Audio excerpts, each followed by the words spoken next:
بسم اللہ الرحمن الرحیم۔ السلام علیکم، میں ہوں عاصم نثار غیاثی۔ افغان طالبان رجیم کی وجہ سے خود افغانستان کو جن مشکلات کا سامنا کرنا پڑ رہا ہے اس کا اندازہ ثمر سے لگایا جا سکتا ہے کہ پڑوسی ممالک کے ساتھ تعلقات تو خراب ہو ہی گئے ہیں،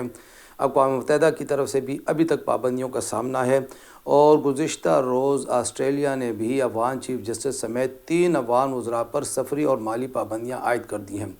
اس سے یہی ظاہر ہوتا ہے کہ افغان طالبان رجیم نے ابھی تک اپنے آپ کو حکمران تصور نہیں کیا۔ وہ ابھی تک اسی کیفیت میں لگے ہوئے ہیں کہ شاید وہ کوئی جنگجو گروہ ہیں، اور جب جنگجو گروہوں کی سرگرمیاں بڑھتی ہیں، جب وہ پالیسیوں پر انداز ہوتے ہیں، تو پھر ممالک کو، ریاستوں کو خطرات کا سامنا کرنا پڑتا ہے۔ افغان طالبان کی اسی حکمت عملی کی وجہ سے، اسی خطرناک پالیسی کی وجہ سے سب سے پہلے اس کے محسن پاکستان کا دل اس میں کھٹکا پیدا ہوا، اور پاکستان کے حوالے سے اس کی مخاصمانہ روش سامنے آتی گئی۔ جب سے بھارت کے ساتھ اس کی محبت کی پینگیں بڑھی ہیں تو افغان طالبان اپنے آپ کو ہواؤں میں اڑتا ہوا محسوس کرنے لگے ہیں، اور وہ یہ سوچنے سمجھنے سے آ رہی ہیں کہ سب سے لمبا بارڈر پاکستان کا ہے، اور اسی پڑوسی کے ساتھ تعلقات خراب کر کے اس کو فائدہ نہیں ہوگا، نقصان ہوگا۔ بھارت جو اس سے ہزاروں کلومیٹر دور ہے، اس کی دوستی پر پتہ نہیں کیوں افغان طالبان نے عقل قربان کر دی ہے۔ دوسری طرف ہم نے دیکھا کہ تاجکستان پر ڈرون حملہ ہوتا ہے افغان حدود سے،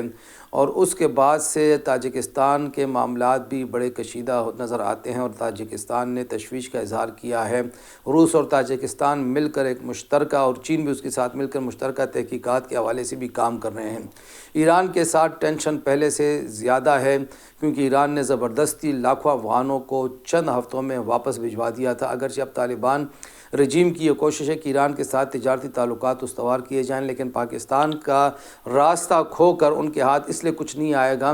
کہ ایران کو پہلے سے ہی اقوام متحدہ کی پابندیوں کا سامنا ہے۔ ساتھ ہی چین کے دل میں بھی شکوک و شبہات کا اضافہ ہو رہا ہے۔ چین کی طرف سے بھی اب ایسا تاثر دیا جا رہا ہے کہ جیسے وہ افغان طالبان کی موجودہ پالیسیوں سے خوش نہیں ہے، کیونکہ انہیں اندازہ ہو گیا ہے کہ موجودہ افغان طالبان اب صرف و صرف ایک کامیاب دکاندار بن کر سامنے آ رہے ہیں۔ انہی کی وجہ سے پاکستان نے تقریباً 2 مہینے سے سرحد بند کی ہوئی ہے، جس کا تمام تر نقصان افغان عوام کو پہنچ رہا ہے۔ اگر ہم حال ہی کی بات کریں تو انسانی حقوق کی بگڑتی صورتحال پر آسٹریلیا نے بھی قدم اٹھاتے ہوئے افغان چیف جسٹس اور 3 وزراء پر مالی اور سفری پابندیاں عائد کر دی ہیں۔ یہ پابندیاں طالبان کی جانب سے خواتین پر مسلط کیے جانے والے سخت قوانین کی وجہ سے عائد کی گئی ہیں، جن میں لڑکیوں کی تعلیم پر پابندی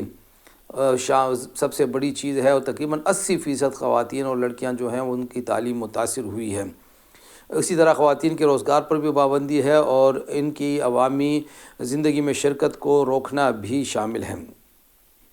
طالبان کی اگر بات کریں تو 2021 میں اقتدار میں واپسی کے بعد سے افغانستان میں انسانی حقوق کی صورتحال پر تشویش بڑھتی جا رہی ہے، اور اقوام متحدہ کے مطابق کم از کم 14 لاکھ لڑکیاں تعلیم سے محروم ہو گئی ہیں، جبکہ دسمبر 2022 میں یونیورسٹیوں میں لڑکیوں کی داخلے پر بھی پابندی لگا دی گئی، جبکہ گزشتہ سال خواتین کی لکھی ہوئی تمام کتب جو نصاب کا حصہ تھیں ان کو نصاب سے بھی نکال دیا گیا۔ جو آسٹریلیا نے جو پابندیاں لگائی ہیں ان کے مطابق افغانستان کے چیف جسٹس عبدالحکیم حقانی کے علاوہ جو ان کے امر بالمعروف نہی عن المنکر کے وزیر ہیں محمد خالد حنفی، اسی طرح جو اعلیٰ تعلیم کے منسٹر ہیں ندائے محمد ندیم، اور اسی طرح وزیر انصاف جن کا ہے عبدالحکیم شاعرائی، یہ چاروں شامل ہیں، اور آسٹریلیا کی پابندیاں لگ گئی ہیں۔ افغان طالبان رجیم پھنستی جا رہی ہے، افغان طالبان پھنستے جا رہے ہیں، لیکن انہیں احساس نہیں ہو رہا، اور ان کی ان غلطیوں کی تمام تر قیمت وہ بیچارے بے بس افغان عوام ادا کر رہے ہیں۔ خدا حافظ۔